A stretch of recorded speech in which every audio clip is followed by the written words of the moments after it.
Now, WXVT Delta weather. As the heat and humidity continues to intensify across the Delta with feel-like temperatures pushing 115 during the afternoon hours, the National Weather Service has bumped us up to an excessive heat warning that went into effect around 10:30 this morning, and they've now extended it through our Friday until 8 p.m. and that could even maybe last into our Saturday as well, as this heat bubble that we continue to be under will stick with us at least for the next 48 hours before some changes begin to head our way for the second half of the weekend. But you can see, taking a look at your heat indices for the past 12 hours, we hit 109 for a feel-like temperature as of 11 o'clock this morning and have been that high all the way through the afternoon hours, and now briefly dropping to 107 for a feel-like temperature as temperatures have backed off a little bit. We topped out around 98 for both Greenville, Greenwood. We're sitting at 96 right now in the Delta, so still extremely hot as you step outside on this evening. Dew points on the sticky side as well, as those are beginning to climb a little bit now into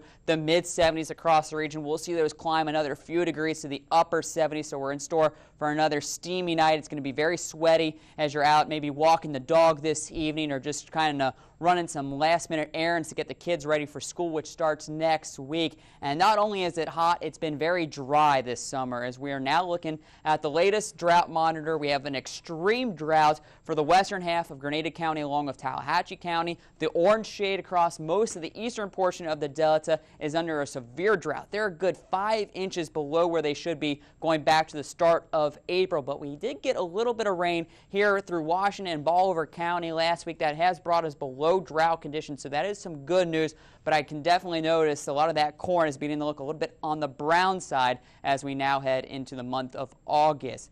Quick update on what's happening for the rain right now. We have some showers down across the southern portion of the state of Mississippi, bringing some relief there, but you can see the continued bubble over the Delta. No real rain for us to talk about today, and that's going to continue for the next couple. It looks like Sunday to be the next chance for the rain. You can see these were some strong showers down to our south, as even a funnel cloud developed over New Orleans during the afternoon hours, but no real tornadoes with that. And speaking of severe weather, Hurricane Earl made landfall early this morning in Belize, causing some massive storm surge, but has now weakened. So still a tropical storm at 40 miles an hour, but as we go over the next 48 to 72 hours, it'll weaken to a depression as it continues to head off to the west through more of the terrain region of Mexico. But that could cause some flash flooding issues, as they're expecting 8 to 12 inches of rain to continue to fall over some of these mountainous areas, which could cause some mudslides as well. So we'll continue to monitor what's happening with that as we go into the weekend as well. Back here in the Delta, we're not talking rain anytime soon. Tonight,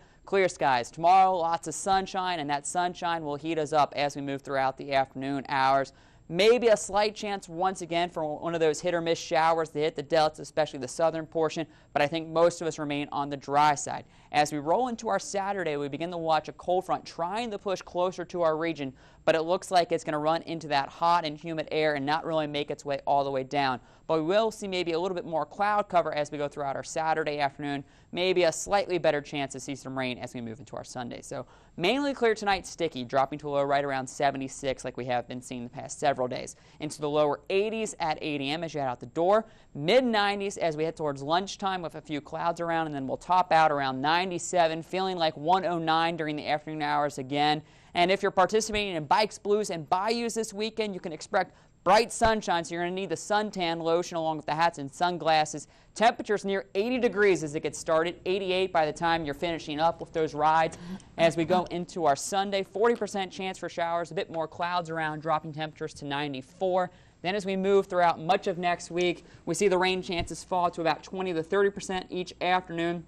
But the good news is those temperatures staying on the slightly cooler side, getting back to seasonable averages in the low 90s, right around 92, 93 degrees. It's funny, we're calling cooler 93, cooler compared to what we've been getting, closer to 100. Well, when we've had 25 days of 95 plus, I would take 92 over that. Yeah. All right, thank you, Eric.